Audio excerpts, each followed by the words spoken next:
Good morning. Welcome to Brewing Happiness. We are back together, back in the studio, as we like to say. Good morning. Grab a cup of your favorite brew, and let's chat a little bit today. Today we're going to talk about planning your happiness, planning your life, planning your next adventure. We love to plan, don't we? We are creatures of planning, and that is one thing that, now, not all of us, some plan more than others, right? Some people are just their brains just work that way, right? They make a plan. Other people say, we just kind of go by the seat of the pants. And there's those of us in the middle, kind of, I like a plan, but I like to be spontaneous and flexible too. So we're talking about planning today because that's what we do when life gets hard and overwhelming and there's too much for our brains to organize in our heads and keep it organized. It's time to plan. I have a rule. It's a three thing rule. If I have more than three things to remember, I need to write it down and have some formal way of dealing with it. And that's kind of what a plan is. What am I going to do today? A to-do list, or maybe it's bigger. Maybe it's how am I going to plan or organize my entire life. Planning can go from anything like I need to plan the next hour. I'm going to need to go to the kitchen. I'm going to need to make some cinnamon rolls, and I'm going to need to feed those cinnamon rolls to the grandkids. And I'm going to have a minute by minute plan, and sometimes that's how people like it. Or you can have a loose idea. Girls and I are going to have cinnamon rolls this morning. It depends on what you like, but planning can be a way to help us deal with overwhelm, right? When we are dealing with too many facts in our heads to manage or too much to do, and so it gets overwhelming, planning or list making is your friend. Because sometimes by taking that information that's rolling around in our brain, that is kind of competing with each other for our thoughts, that is kind of starting to mushroom into a cloud like, oh my God, we'll never get it done. That's the time when a plan is your friend, right? Sometimes planning, just writing things down. Sometimes taking the ideas in our head, more than three, things that are crashing around, giving us trouble. Sometimes taking them, writing them down, and then being able to focus on the list you make. I live with what I call management by little pieces of paper. I write things down on little pieces of paper so that I can write them down in the moment. And then I collect them and transfer them to either my to-do list or my calendar, because I am a planner. Now, as much as I'm a planner, I'm also I'm okay if we don't follow the plan kind of person. Sometimes when you plan, you can get really attached to your plan, and sometimes we can get a little out of control when we feel like we're not following the plan. I made a plan. We have a plan. Let's follow the plan. Well, planning is good as an overview, right? As a structure, as a way to help you organize thoughts in your head. Good morning, Mr. Frank. It's definitely a way to put at ease that feeling that there's so much to do, I just can't get it done. So we make a plan, right? And like I said, that might be your little few things to pick up when you head out to the drugstore, or it might be a week's worth of work. All I know is this: no journey in the world. Well, I'll back up because I like to speak in superlatives, don't I? Well, let's try it again. Your journey has a hard time to reach your destination if you don't know where the destination is, right? Not very often do we get in a boat and just start rowing and hope we end up someplace close to where we want it to be. Because that's not how things work, is that you have to kind of have a destination in mind. And in fact, greater minds than mine have expressed this thought. Mr. Stephen Covey, one of my heroes, says, begin with the end in mind, right? And work backwards. That's all a plan is. I know where I want to go. And the steps to get there maybe are, like, again, more than three things, more than I'm going to hold in my head. So I'm going to sit down and I'm going to write my plan.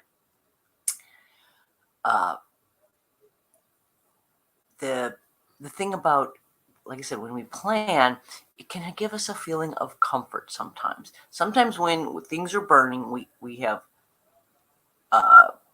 something we want to get done, a trouble we need to address, just when there's something to do and you just can't do anything right now. Maybe it's the middle of the night and you're stuck worrying about it, right? Maybe the opportunity to address it just isn't going to come for a little while. Sometimes making that list can really help put to rest our feeling of unease for not getting things done.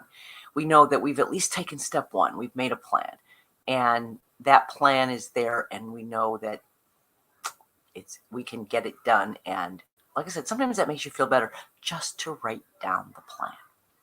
So sometimes you write it down because, like I said, for me, more than 3 things, just can't remember them. Sometimes things that need to be done take a little thought and effort, right? Rarely do you attack a big job without at least a mental plan of how you're going to go about it. So how do we make a plan? It's very simple. We're going to start with, what do we want to get done? What's your goal? What's your objective? Sometimes people say, I'm going to have a life plan, right? And then you sit down and make 10 categories: my mental life, my physical life, my mental, my physical, my spiritual, my financial, my family, my personal, my health goals. Okay, I'm sure I could come up with 10 areas of my life if I had to. That's a little overwhelming for me. For some people, that might work out really great. The thing is, no plan is a one-size-fits-all. As I looked at planning tools this morning and sifted through a couple of blogs about planning, I was struck by the fact, first of all, there are articles that start with how to create a excruciatingly detailed plan from now to the rest of your life, to you don't need a plan. Plans don't work out. The thing with plans is when we plan, nothing ever goes to plan. That's right. There was an entire series of articles on the benefits of not planning, on the cautions of being too much of a planner, so much that we get tied into what's supposed to happen. We set expectations. We create an organization. We create a list. We know where to go, but we've set expectations that everything's gonna go as we played it out in our head. Well, reality is nothing ever goes that way. Nothing ever goes the way we plan it, right? It doesn't. It's not realistic. So our plan has to be loose enough to help us adjust for when things don't go well, or when things change, or when unexpected interruptions, disruptions, changes of direction come along. It was interesting, the number of articles I read that talked about no planning. Why have a plan? Plan is not your friend. A plan gets you focused on the plan and not going on what you're doing. Again, I'm going to go back to diets. I'm going to analogize this to diets, to exercise programs, to just about anything else that you got to get done. There is no one that fits everyone. The best exercise is the one you like to do. The best diet is the one you'll actually follow. The best book is the one you can't wait to read, right? So the best plan is the one that works for you, fits into the way you do things, and is something that is manageable in your head. I've seen planning tools that make me I can't even think about them because they're very complex. I've seen some that are so simple, it's a couple of words on a piece of paper, and I think, why bother? Those things work for everybody. Well, it seems a part of us, some of us, we like to talk about left brain, right brain thinking, right? Well, apparently planning happens in the rear left part of your brain. And the thing that we need to remember is, just like some of us are really good at sport, well, not some of us, some of you, just like some are really good at sports, some are really great at art, some can really understand how to sing. Well, those talents are different in each of us, and so the same way that we have different strengths and talents. Good morning, Joanne. the same way that we have different strengths and talents, we have different brain areas of our brain strengths. Okay, we have different brain strengths. Let's put it this way. Some people's parts of their brain that have creative thoughts are off the charts. Some people have the part of the brain that helps you stick to a plan or be very detailed oriented. We all have different strengths. So it turns out that the back of the left lobe is where your planning brain works. And some, like I said, good morning, Marianne. And like I'm saying, some people have a really great already built-in planning center, right? Their brain just knows how to make a plan. When they got to get something done, they naturally go to this unwritten set of rules. Good morning, Debbie. We are having a crowd today. I love it. Some of our brains work really well on planning and on organizing, on Dr. Values. Dr. John, here we go. Debbie, Joanne says, depends on people's values. Absolutely. But right now, what I'm just talking about is strengths. That some people are just better, the part of their brain that helps you plan, that helps you organize, that helps you see a big picture, break it down into small parts, put a timeline and some details to each of those small parts, and then start to be able to work that plan. To some people, that comes very naturally. It just, you don't have to teach it. They just know how to do it. To others of us, that might be a little foreign, and it may require using some brain power that maybe that's a muscle not as well developed for you. And so it's a little bit harder, and you have to work a little bit harder at it. But the point was that some people are good at organizing and planning, and some not so much. Some people always have a plan. Some people never have a plan. So we find ourselves on this extreme, on the spectrum of planning somewhere. And the point I guess I want to make is you have to find what's right for you. If you're an uber planner, maybe your work is to pull back from planning a little bit. Learn to be more spontaneous. Be okay when the plan doesn't go the way you set it out, and be flexible enough to zig when you thought you were going to zag, and without getting it, without it being too much of a disruption. For some of us, it's about having a plan that is simple and straightforward enough that we can stick with it, that it works for us, that we can actually get those thoughts onto paper, organized into chunks and into tasks with a timeline, with notes, with what needs to be done to get it done, right? That's more of a challenge for some of us than for others. But it all starts with stating your objectives. What are you trying to get done? Like I said, we started off talking off. You don't get in the boat and row to the shore without kind of having a destination in mind. So the first thing is, what's your objective? What goal? What's your project? Are you cleaning out the garage? Are you getting a new job? Are you going to start a business? Are you going to create a new recipe for cherry tarts? It doesn't matter. It's all kind of the same. The problem doesn't matter. The process is the same. We're going to go about the same process. We're going to state our objectives. We're going to describe what we want to create in pretty full detail. The better you know what your end game looks like, the more complete your plan is. The more vague your end game is, well, plan's going to get you so far, but to get to a specific destination, you got to know what that specific destination is. And maybe you're going to list some options. Maybe you have more than one way to do it. More than one way to skin a cat, as they say. Then you're going to do a little work on those options and say, which one of those things really makes the most sense for your situation, right? And you're going to make your choices and then decide how to execute. Those are the basics of making a plan, right? But the first thought is, what's your objective? What's your goal? Well, they use an acronym called SMART when you're setting a goal, a SMART goal. It's to make your goal specific, measurable, achievable, relevant, and time-bound. And not to get too business project manager oriented like that. This still works on your personal goals, right? Let's think. So we have to have a goal that's specific, measurable, achievable, relevant, and time bound. So I have a new goal. I'll throw mine into the ring just to talk about planning, and it is to run a 5K. I have recently discovered I don't hate running as much as I thought I did. And I made a plan to myself to run a marathon before I'm 85. And so I got to start somewhere.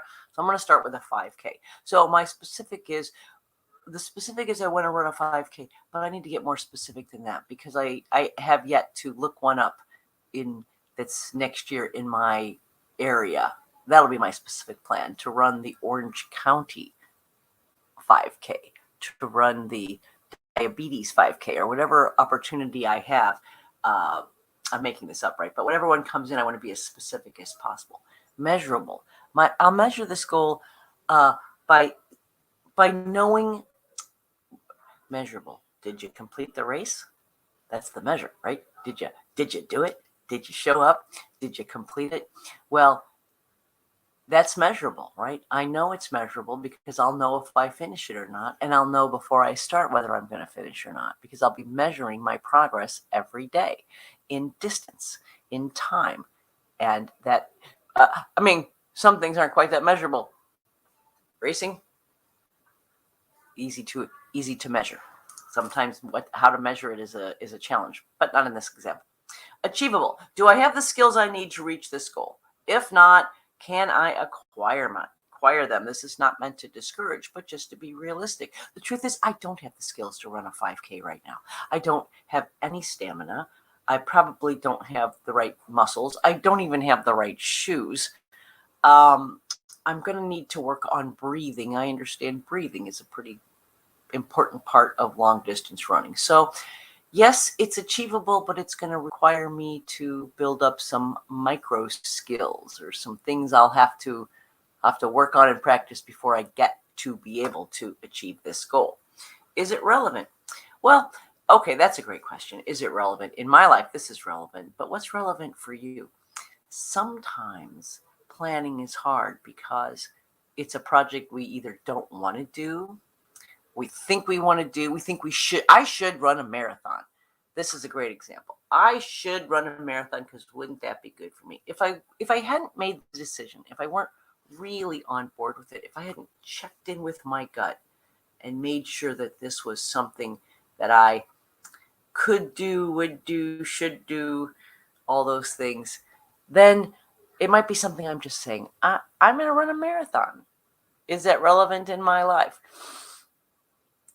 Well, that's for you to decide, right? Is the goal really what you want? Does it fit in with your broader ambitions? If you have a set of values and life goals, does this fit into it? Well, it does fit in with my life goals. My goal is to be fit, and when I'm old, my goal is to be mentally fit and physically fit so that I can live alone, take care of myself, and continue to drive until I'm 100 years old. Pretty specific. In fact, that's the real goal, right? That's my real life. That's my real plan that I'm working on, is that plan right there. But running the 5K, just a tiny portion of it. And I'm just using this as an example so you can see how to apply these things. And then time bound. When will you complete your goal? If you don't have a deadline, nothing gets done. Nothing gets done until you set a time factor to it.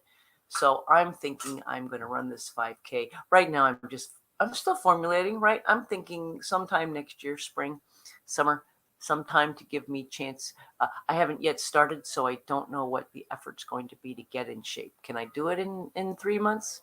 I don't know. 6 months? Seems like it. I'm going to put those time bounds to it as I jump in and start, start actually working the plan. Isn't that what they say? Plan your work and work your plan. That is the gold. The thing about a plan is, if it's this is important. If you're just going to clean out your garage, if your plan's not great, that's okay, right?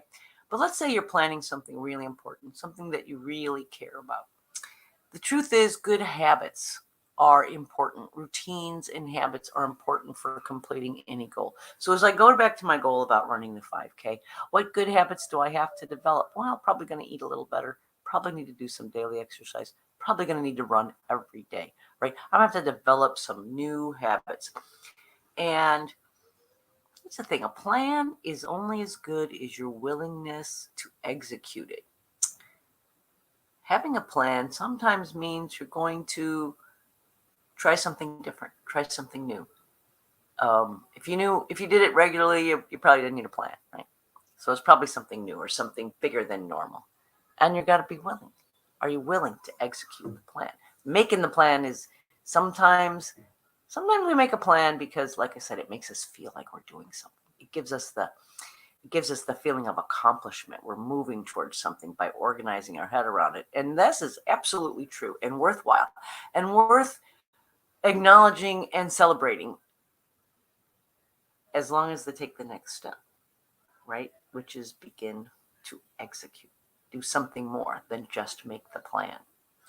Or, side note, you make the plan, and as you're making the plan, you're like, I don't want to do any of it. Have you ever done this? I have killed projects before because as I made the plan, I looked at what had to be done and I said, I don't want to do any of this. I don't want to do any of these things. Kill the plan. Ultimately, habits matter because they help you become the kind of person you wish to be. If you have a goal and something you want to achieve, the chances are that you're going to need to develop along with the plan. You're going to need to develop skills, habits, disciplines that maybe are not part of your life right now. So let's take it on, right? And the other thing is about planning is we want to plan ahead. Definitely want to plan ahead, but we don't want to get so caught up in our details of our plan that we plan things out. The plan is only as good as it is flexible. Nothing in life goes the way we think, hope, pray, predict it will go. Not 100%. It doesn't, because guess what? It's outside of our control. There are things outside of our control. And so our plan has to be flexible enough to accommodate change, disruption, changes in priorities. This is real life.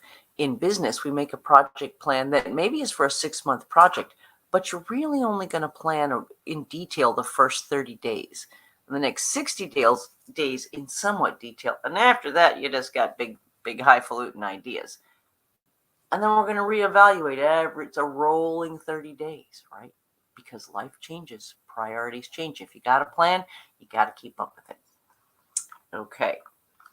And again, embrace what is natural to you. You love software. There's a bazillion planner softwares out there. You can go out there and find a detailed planner software that will help you create the most detailed to-do list, calendar, schedule that there is. Maybe that's overwhelming for you. Maybe you're like me. You just write things down on little pieces of paper. And then they all get transferred into my big calendar and my to-do list. So my personal project planning skills or tools, very simple, very straightforward, very much just a to-do list that I like to cross things off the to-do list. That's fun, right? I like to cross the things off. I like to move them from the to-do to the completed. You can keep a completed list. Then every time you accomplish something, you put it on your completed list. Then when you're feeling a little down, like the plan is, can't do it, it's too much, you read your completed list. Look how much you have done already. That completed list, if you chunk down your tasks into doable bite-sized pieces, right? I want to be able to cross it off the list today. So maybe I'm not going to get the garage cleaned out today, but maybe I'm going to get the laundry area done today, and I'm going to stack up some boxes for the sports area that I'm going to work on tomorrow. Right? This is how we're going to get it done. Again, stay away from what you should do. It's okay to kill a plan if you realize in the middle of it you don't want to do any of those things. It's okay. That is actually excellent work to know that that's not something you want. So choose a system that works for you. Do you like to work early in the morning or late at night? Are you better on the computer, or do you like a yellow notepad and a pen? It doesn't matter. Choose what's good for you. And this is all about, this isn't even just planning, right? This is just like organizing your life. But you don't like to iron? Buy wrinkle-free clothes. You don't like going to the gym? Join a dance team. You don't like to read? You listen to podcasts, right? You organize in what works for you, what fits into your life, what's comfortable for you. I like to say this. None of us is having a personality transplant, right? We're not becoming someone else overnight. Know who you are. Stick with the things you like. Eschew the things you don't like. Stop pretending that you should develop habits in areas that you just don't want to. It's okay. You don't have to. Consistency over perfection. A plan is about doing a little bit every day, getting something done, working a little bit. If your plan's too specific, it's unrealistic, because again, you're planning things you can't possibly control. And then sometimes we set ourselves up for that blame game, right? I should have paid. I put an unrealistic goal on the table, and I should have completed it. Well, we don't need it. We don't need any help blaming ourselves or beating ourselves up. We're all pretty good at that already. So make it so that you get to compliment yourself. I made that plan. I got that done. I crossed 2 things off today. Whoa, whoa. That's the way you want to make a plan, right? Find a balance. Find a balance in your life so that you are doing the things you love, getting the things you need to get done. And I'm not saying there's not such thing as time management or being better at organizing your life or putting a plan together that actually gets that idea out of your head and into fruition. Absolutely. But life's not just all about that. How does that work in your life? If you set a plan that I'm going to spend 3 hours a day reading for the next 5 days, I'm going to tell you there are not 3 hours available in my day right now. So find that balance. So a few strategies to consider as we close up our show for today and we think about what planning. Here's a few things. Avoid overextending yourself or spending too much time working, getting things done. It's okay to relax, to enjoy, to have fun, to just be, right? Prioritize some physical activities at the beginning of the process, because they will inspire you. They will pump blood into your brain. You will get creative thoughts. You will feel energized to do something. Mood boosting effects of exercise. Take advantage of that, right? Just a tiny little bit. Include journaling, your gratitude practice, right? Meditating. Include that. Again, time being with family, friends, good books, or a movie. Just make sure you got a nice balance. This is okay. I'm going to end on my new favorite quote. Well, my new favorite quote for today. One way to make juggling all of life's demands a little bit easier is learning to say no. Is to prioritize things out of your life. Get rid of some of the things you feel like you should be doing, or things you've always done but just don't serve you. Here's the quote. You can do anything, but not everything, by David Allen. That's right. And that means we have to be discerning. If you know what's important in your life, if you make a life plan that says at the end of my life, these are the things I want people to say about me. At the end of my life, these are the things I want to be able to have. I want to know that I have completed, right? In order to do that, you may have to say no to some things that are not on that list.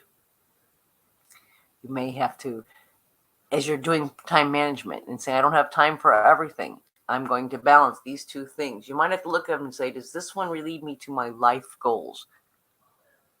Health, longevity, a happy family, enough money in the bank not to worry, and to be able to take care of anybody in the family that gets in trouble. These are my goals. Do you have them? Do you know what yours are at the end of your life? I want to be able to say that I tried everything I wanted to try. And so as you make decisions, you say, does this jive with this list of goals?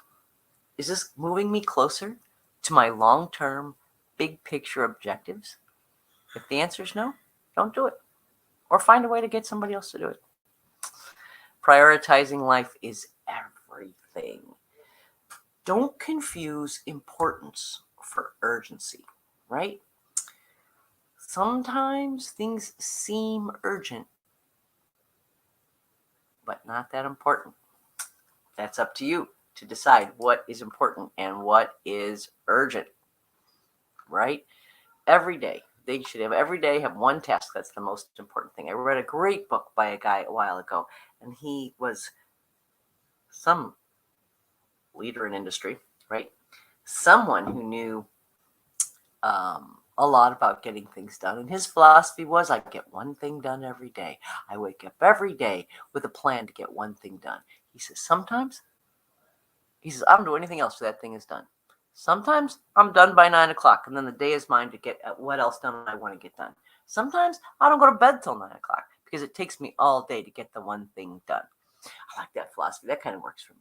That's simple and straightforward. What's my most important priority today? Boom. You made a plan. That's all planning is, right? That's all it is. So that's our show for today. Plan your work your plan, but have fun doing it and make sure the plan is taking you towards something you really want to do. A plan is great if it's helping you accomplish something that's going to make you feel great about what you did. But don't make a plan to get something done you don't want to do. Just building up opportunities to be unhappy. And nobody wants that. This is a happiness show. We want to talk about being happy. So make a plan. Plan to be happy. What's your plan to be happy today? You got to do one thing today. What's it going to take to make you happy today? That's your homework. Until tomorrow, make it a happy day.